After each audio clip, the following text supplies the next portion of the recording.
मेरे राम को ना तो आपकी शान शौकत चाहिए, ना तो आपका रूप और रंग चाहिए, ना तो धन दौलत चाहिए। प्रेम है तो वो आपके घर के छिलके भी खा सकता है, प्रेम है तो जूठन भी खा सकता है, प्रेम है तो जूठे बेर खाए नहीं क्या। अब बताइए, आप क्या कभी कच्चे चावल खाते हैं? आप कभी कच्चे चावल? पर भगवान ने खाए के नहीं? किसके हाथों के?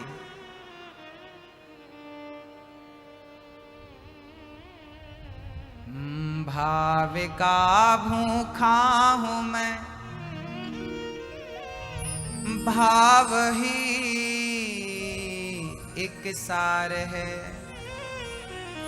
भाव से भजले मुझे तो भव से बेड़ा पार है। मुझे आपकी वस्तु की भूख ही नहीं है, आपकी वस्तु आपके पास रखो, केवल प्रेम, केवल प्रेम। भगवान प्रेम का भूखा है मेरी मां। मैं तो आपसे कहता हूं कि वो बिकता भी है। भगवान बिकाऊ है, पता है आपको? भगवान क्या है? यदि मैं आपको कहूं कि आप बिकाऊ हो तो आप बुरा मान जाओ। हमें बिकाऊ कहा, लेकिन मैं कहता हूं कि मेरा कन्हैया बिकाऊ है, ये बिकता है। इसे कोई खरीदने वाला तो हो। और बिकता किससे है मैं आपको बताऊंगा। एक बार सत्यभामा ने भगवान से कहा, कन्हैया आपकी 16,108 पत्नियां हैं, मुझे बिल्कुल पसंद नहीं है, मुझे बिल्कुल अच्छा नहीं लगता कि आप मुझे छोड़कर किसी और के पास जाएं। मैं आपसे बहुत प्यार करती हूं और मैं नहीं चाहती कि आप रुक्मणी के पास जाएं और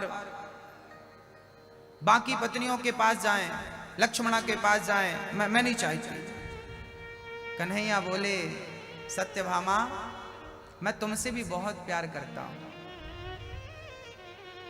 पर क्या करूं, मुझ पर सबका अधिकार है। सत्यभामा बोली, एक काम करती हूं, आज मैं आपको खरीद लेती हूं। बोलो आपका मूल्य क्या है?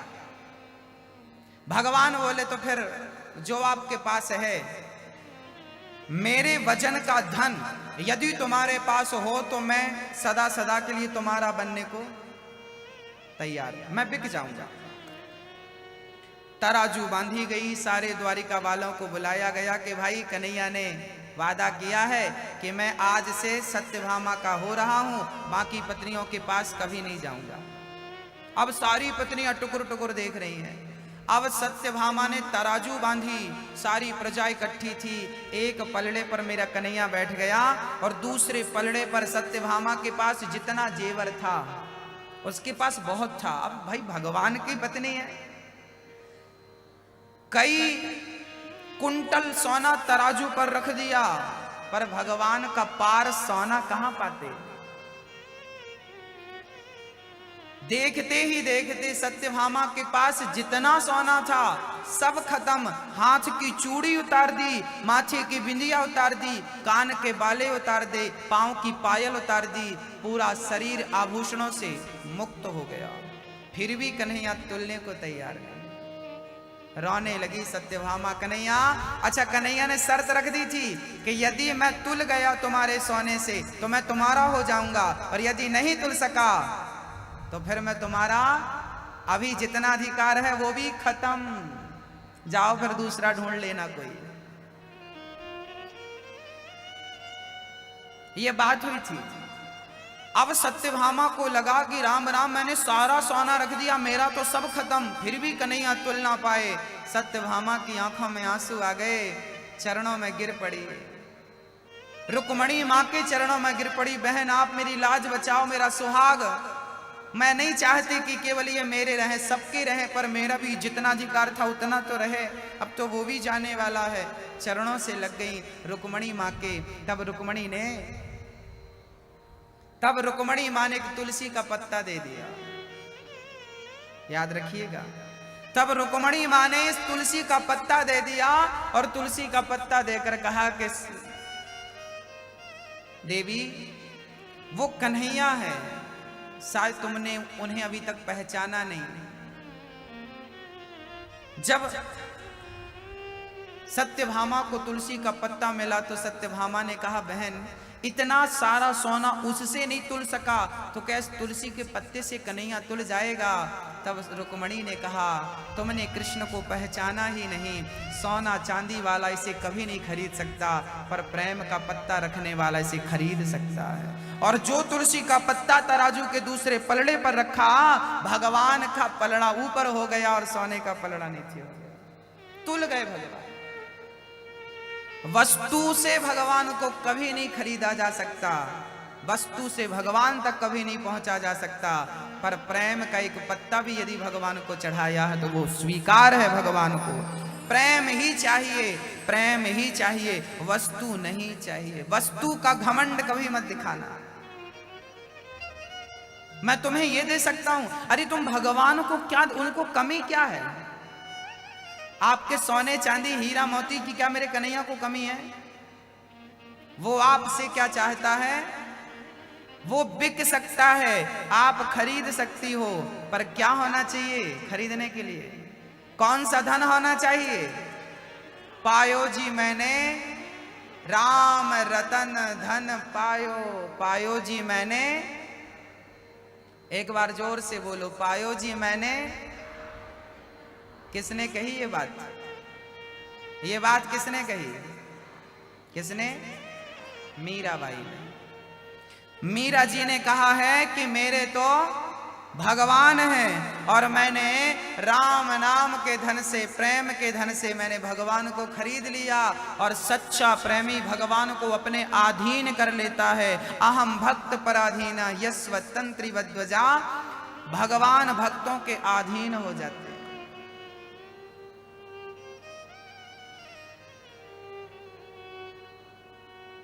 पीछे पीछे घूमते हैं मेरे कन्हैया। बताओ क्या गोपियों ने भगवान से कहा? कन्हैया ने कहा, सखी आज मक्खन खवाए दे। आज जब भगवान मटकी तो निकाल रहे थे, मक्खन खा रहे थे, तब एक सखी ने पकड़ लिया, ए कन्हैया आज तू चोरी करता पकड़ा गया है, तेरी माँ से शिकायत करेंगी। कन्हैया बोले, सखी क्षमा चाहता हूँ, अब तेरे घर नहीं आऊंगा, मुझे छोड़ दे, मेरी माँ से शिकायत मत करना। तो सखी बोली, एक शर्त पर छोड़ूंगी, उठक बिठक लगा। कन्हैया उठक बिठक लगा रहे, एक काम कर हमें नाच के दिखा। अब कन्हैया नाच रहे हैं, सखी ने दरवाजा लगा लिया, दरवाजे पे खड़ी होगी, अब तू नाच, नाचेगा तो छोड़ दूंगी। अब कन्हैया नाचने लगे छोटे से छम छम छम छम करके। सखी बोली, ऐसी नहीं नाचना, एक हाथ सिर पे रखो, दूसरा हाथ कमर में रखो, अब जरा झूम झूम के दिखाओ। अब फिर कन्हैया ऐसे नाचे, बोले नहीं नहीं नहीं, जरा गोल गोल घूमो। छोटे से कन्हैया जो जगत को नचाता है वह गोपियों के सामने नाच रहा है। गोपियों ने नचाया जगत के पालनहार को, क्योंकि प्रेमी ही, सच्चा प्रेमी ही भगवान को नचा सकता है। भगवान दुनिया को नचाता है, पर प्रेमी भगवान को नचाता है। वो बिकता है, कोई खरीदने वाला तो, कोई प्रेमी तो। प्रेम में इतनी शक्ति है कि आप प्रेम से किसी को खरीद सकते हैं। भगवान बिकते हैं, प्रेमी जन खरीदते हैं। भक्तों, विदुरानी के छिलके खाकर भगवान ने सिद्ध कर दिया कि प्रेमी भगत मुझे छिलके भी खिलाए तो मैं खाने को तैयार हूं। अब भगवान विदुर जी तब तक आए, विदुर जी ने 56 भोग खिलाया। कन्हैया ने कहा कि विदुर जी, जो स्वाद मुझे इन छिलकों में आया वो आपके 56 भोग मेवा मिष्ठान में बिल्कुल नहीं है। भगवान आगे चले, जब धराधाम को छोड़कर चले गए तब विदुर जी को गोविंद ने याद किया। विदुर जी आज रोते रोते मैत्री जी के पास गए और मैत्री जी से कहा, सुखाय कर्माणि करोति लोको न तै सुखम वान्य दुपारवंबा विंदेत भूयस्ततैव दुःखम यदत्र युक्तं भगवान वदेन्नः।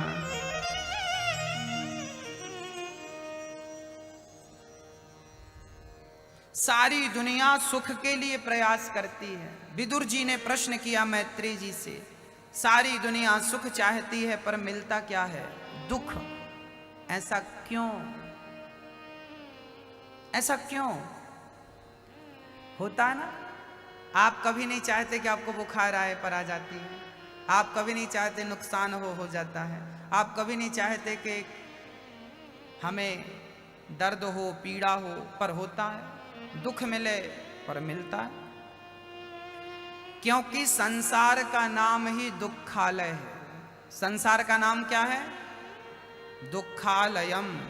पुस्तकालय में पुस्तक मिलेगी, औषधालय में औषधि मिलेगी, भोजनालय में भोजन मिलेगा, तो दुखालय में क्या मिलेगा? दुख।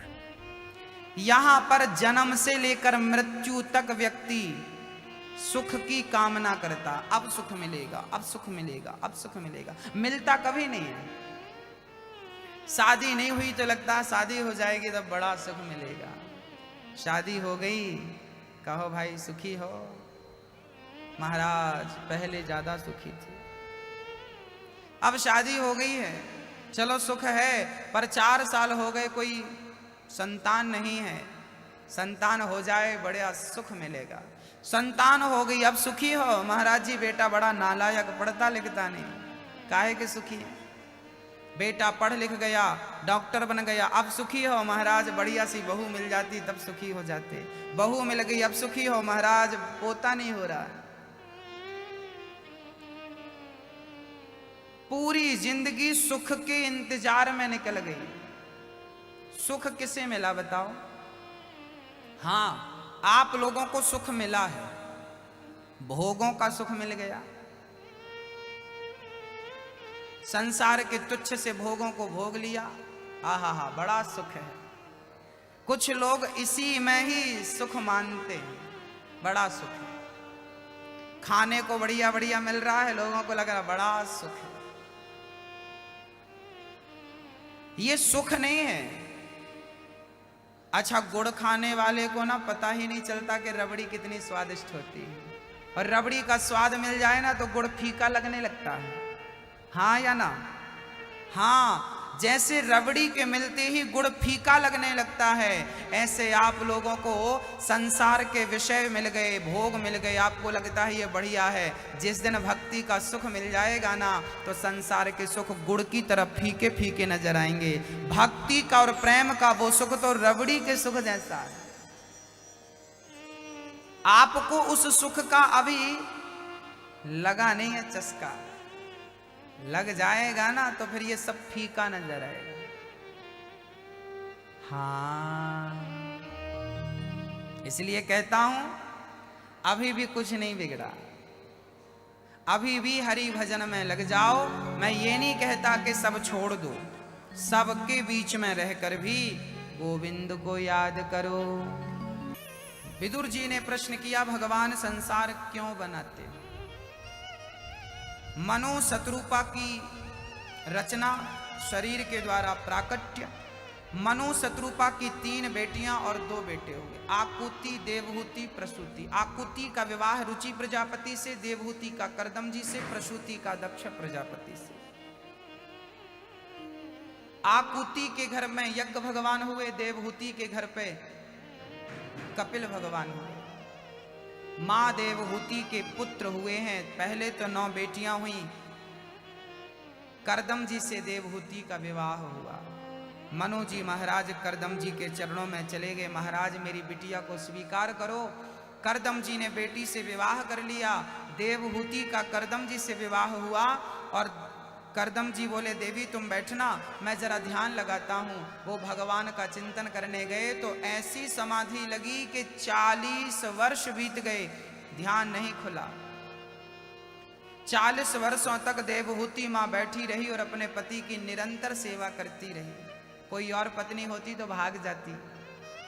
40 साल तक बैठी, बुढ़ी हो गई। कर्दम जी ने ध्यान खोल कर देखा, 40 वर्षों बाद, देवी आप कौन हैं? मैं आपकी पत्नी हूं। अच्छा, आप बड़ी तपस्या किया है आपने, बोलो आपको क्या चाहिए। तब देवहूति ने कहा अपने पति से कि मुझे आपसे केवल एक संतान, एक पुत्र चाहिए। करदम जी बोले अब तो बुढ़ी हो गई हो, अब क्या करें। वो पास में एक सरोवर था, बिंदु सरोवर। उस प्रेम के सरोवर में जब स्नान किया तो तप के प्रभाव से मां देवहूति जवान बनकर निकली, करदम जी भी जवान हो गए तप के प्रभाव से। और सबसे पहले विमान की रचना किसने की? थोड़ा ध्यान से सुनिएगा मैया जी। मैया, ओ मैया, समझ में आ रही है बात? विमान की रचना सबसे पहले, विमान की कल्पना कहां की गई थी? हमारे जो वेद है ना, ये विज्ञान से मिलते हैं। विज्ञान कहां से आया?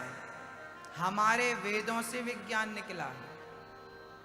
आज जितने भी रिसर्च हो रहे हैं वेदों के आधार पर रिसर्च हो रहे हैं। हाँ, आप लोगों ने नहीं पढ़े वेद, आप अपनी भारतीय संस्कृति को भूल गए, वो अलग सब्जेक्ट है। पर मैं आपको बताऊं कि हेलीकॉप्टर जैसा कुछ होता है, विमान जैसा कुछ हो सकता है, एरोप्लेन जैसा कुछ हो सकता है, इसकी कल्पना सबसे पहले कहां की गई थी? भारत में की गई थी।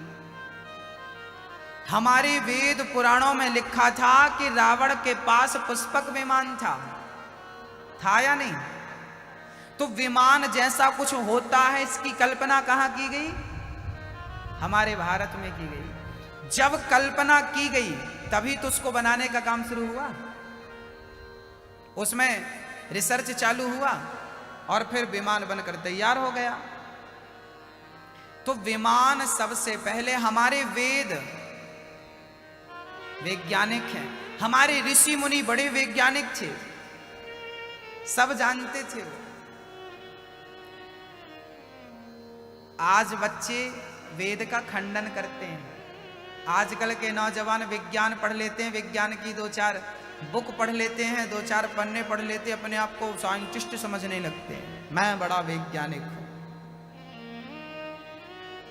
सच्ची बात तो यह है कि आपसे बड़ी वैज्ञानिक आपकी दादी है। आप टाइम बताती हो घड़ी देखकर, पर आपकी जो दादी थी ना, वो चांद और तारों को देख करके टाइम बता देती थी। हाँ या ना? आपकी दादी।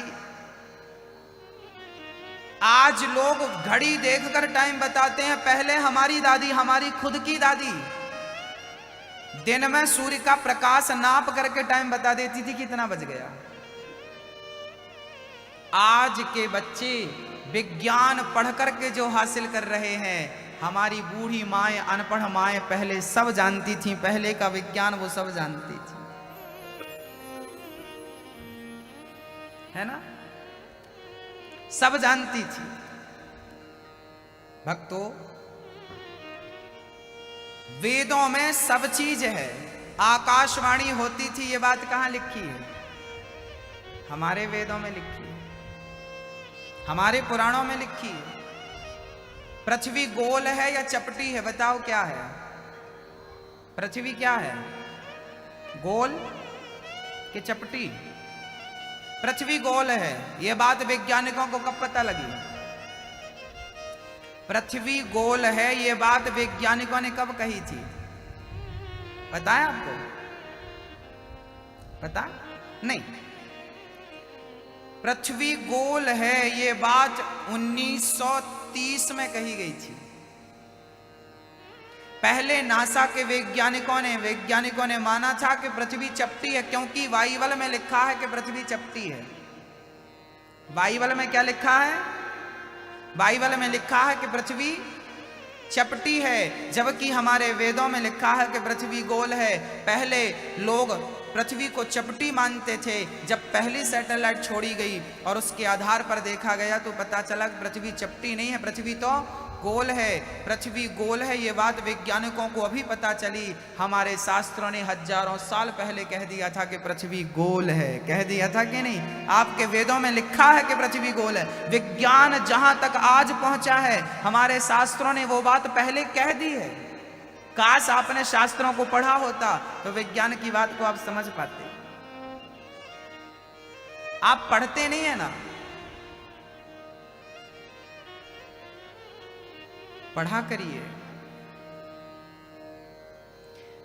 भारत में पहले बहुत बड़ी टेक्नोलॉजी थी, पता है आपको? घड़ी का आविष्कार कब हुआ और किसने किया, पता है आपको?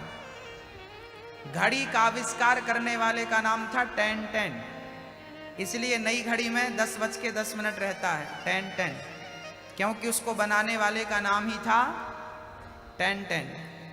घड़ी को बनाने वाले ने घड़ी कब बनाई? 400 वर्ष पहले। घड़ी का आविष्कार कब हुआ? 400 साल पहले, जबकि भारत में घड़ी का आविष्कार 1400 साल पहले हुआ था। उड़ीसा में आपने जगन्नाथपुरी के पास कोणार्क मंदिर का नाम सुना होगा। 10 का जो नया नोट है ना, इसमें कोणार्क मंदिर का भी चक्र है, नया 10 का नोट। तो ये जो कोणार्क मंदिर है ना, यहाँ एक चक्र बना है, वहां पर वो सही टाइम बताता है चक्र। कभी आप, मैं गया हूं, अपनी आंखों से देखा हूं, इसलिए मुझे यकीन है। तो भारत हमारा टेक्नोलॉजी में पीछे नहीं था, बस बात इतनी रह गई कि आप लोगों ने हमारे वेदों पर, ग्रंथों पर विश्वास नहीं किया। यदि आपने वो बात सुन ली होती कि रावण के पास विमान था और उस बात पर आपने जोर दिया होता और रिसर्च आपने किया होता, तो आज विमान बनाने का पुरस्कार किसी और को नहीं, आज भारत को मिलता, आपको मिलता। कहा तो ये भी जाता है कि सबसे पहला विमान, सफल विमान भारत के वैज्ञानिकों ने बनाया।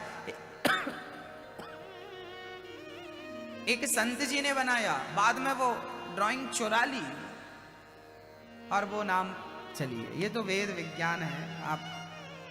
मैं आपको केवल इसलिए बता रहा हूं कि आपको ये न लगे कि विज्ञान ही सब कुछ है। विज्ञान, आज मैंने आपको एक दिन कथा में कहा भी था कि अभी पहले सावन के पहले सोमवार में जो चंद्रयान छोड़ा गया, हमारी इसरो ने, हमारे भारत के वैज्ञानिकों ने जब पहला विमान छोड़ा, चंद्रयान छोड़ा, तो सबसे पहले पूजा करी, भगवान को प्रणाम किया कि प्रभु सफलता देना।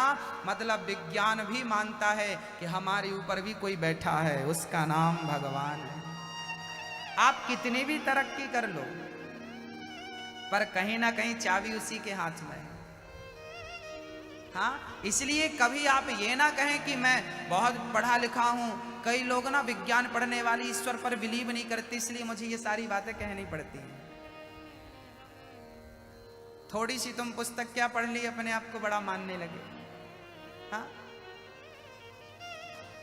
मैं कितने सारे तर्क आपके सामने रख सकता हूं, कितनी सारी बातें आपके सामने रख सकता हूं। बहुत सारे प्रश्नों का उत्तर विज्ञान के पास नहीं, बहुत सारे प्रश्नों का है ही नहीं। भक्तों, करदम जी 9 बेटियों का विवाह करते हैं और कपिल भगवान का जब जन्म हुआ, करदम जी ने हाथ जोड़ लिए, देवहूति अब मेरा काम पूरा हो गया, पुत्र का जन्म हो गया, अब मुझे आज्ञा दो मैं जंगल जाऊं, बेटा हो जाए, बेटी हो जाए, और बेटा बेटी हो जाए, बड़े हो जाए, काम धाम पे लग जाए, शादी विवाह हो जाए, इसके बाद बताओ वृद्धों की क्या जरूरत है? क्या जरूरत है? बेटी और बेटे का विवाह हो गया, नाती पोते हो गए, अब आपकी जिम्मेदारी पूरी हुई या नहीं? जवाब दीजिए हां और ना में। आपकी जिम्मेदारी पूरी होगी? मैया, ओ मैया, हो गया मोबाइल आपका, चल गया व्हाट्सएप? हाँ, अच्छा, अब थोड़ा ध्यान दे दो कथा पे। मोबाइल मत चलाओ, यही फसाद की जड़ है।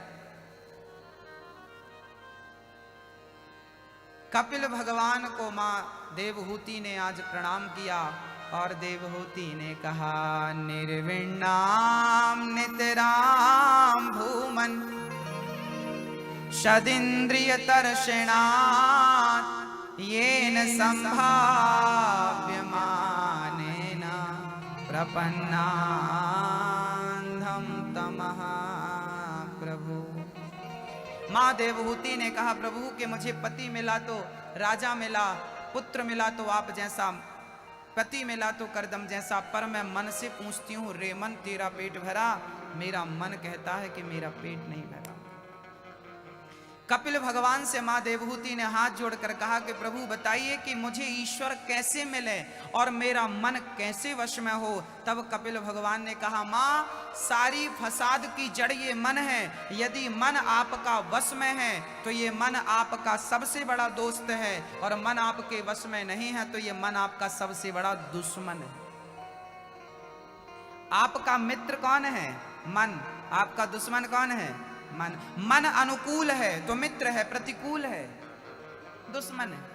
इसलिए कहते हैं कि मन के साधने से ही ईश्वर की प्राप्ति। अच्छा एक बात बताओ, सुई हिल रही हो तो क्या हिलती हुई सुई में धागा डाल सकते हैं आप? यदि धागा डालेंगे तो सुई को पहले क्या होना पड़ेगा? स्थिर होना पड़ेगा। सुई स्थिर रहेगी तो धागा जाएगा। ऐसे ही जिस दिन मन स्थिर हो जाएगा उस दिन कृष्ण भी आपके मन मंदिर में जाकर बैठ जाएगा। मन को पहले स्थिर तो करो। ये जिंदगी गुजर जाने के बाद भी बुढ़ापा आ गया, अभी तक मन स्थिर नहीं है। अब नहीं तो कब? जवाब दीजिए मैया जी। मन अब स्थिर नहीं है तो कब करोगे? बुढ़ापा आ गया। कपिल भगवान ने कहा, मां, ये मन सीढ़ी है, सीढ़ियों से आप ऊपर भी जाते हैं और सीढ़ियों से आप नीचे भी आते हैं। मन यदि भगवान में लग गया तो ये मन आपको ईश्वर तक पहुंचा देगा, और मन विषयों में लग गया तो ये लाकर गड्ढे में गिरा देगा। ये मन ही आपके मोक्ष का और बंधन का कारण है। मन एव मनुष्याणाम बंधनम मोक्ष कारणम, गीता में लिखा। कपिल भगवान ने कहा, तितिक्षवाः कारुणिकाः सुहृदः सर्वदेहिनां अजात शत्रवः शांता साधवः साधुभूषणः। तितिक्षवा, हमें क्या होना चाहिए? अच्छा बताओ, इस हमारी माताओं का श्रृंगार क्या है? हमारे पुरुषों का श्रृंगार क्या है? जल्दी से बताइए। आपका सबसे बड़ा श्रृंगार क्या है? हाँ, क्या? हार, महंगी सी सोने की मोटी मोटी चूड़ी, ये श्रृंगार है। मनुष्य का श्रृंगार क्या है? ना मैं स्त्री की बात कर रहा हूं ना मैं पुरुष की, मनुष्य मात्र का श्रृंगार कपिल भगवान कह रहे हैं। तितिक्षवाः अर्थात सहनशील। सहनशीलता ही हमारा क्या है? आभूषण है, श्रृंगार है। कारुणिका है, हृदय में करुणा। बताइए हमारे हृदय में करुणा होनी चाहिए या नहीं? हमें सहनशील होना चाहिए या नहीं? एक नारी बहुत सुंदर है, बहुत सुंदर है, और बहुत महंगे महंगे उसने हीरे मोती और सोना चांदी और क्या क्या नहीं पहना, पर बहुत सुंदर होने के बाद भी, बहुत सोना पहनने के बाद भी वो सहनशील बिल्कुल नहीं है। उसके हृदय में करुणा बिल्कुल नहीं है। तो क्या उसकी शोभा होगी?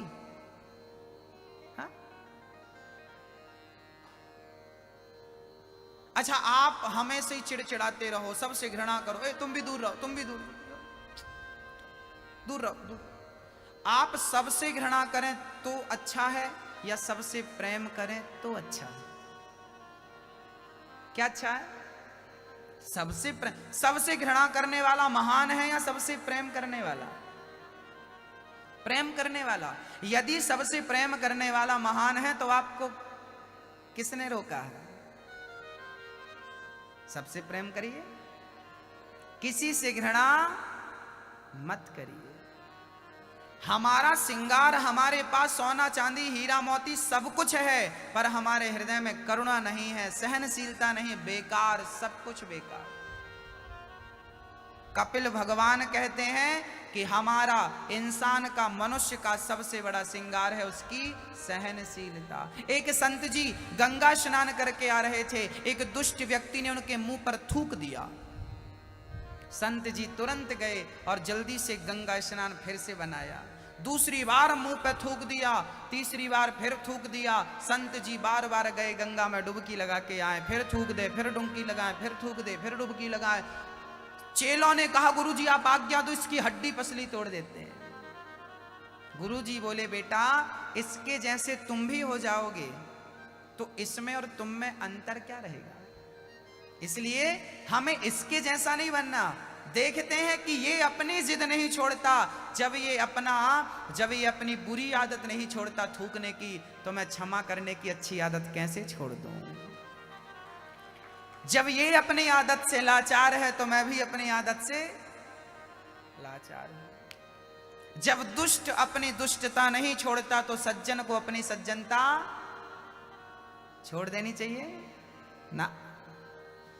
100 बार संत जी ने स्नान किया, 100 बार थूका, पर थूकने वाला पानी पानी हो गया। वाह बाबा जी, आपने तो सहनशीलता की जो मिसाल कायम की है, आप जैसा कोई नहीं। मैंने इतना अनादर किया, अपमान किया, मुंह पे थूक दिया, पर आपको मुझ पर गुस्सा नहीं आया। चरणों में गिर पड़ा, संत जी ने कहा मैंने तुझे क्षमा किया। प्रभु आपको गुस्सा नहीं आया मुझ पर, मैं इतने बार थूका? संत जी बोले गुस्सा क्यों आता, आज तेरी बदौलत मुझे 100 बार गंगा स्नान करने का पुण्य मिल गया, मैं क्यों तुझ पर गुस्सा होता।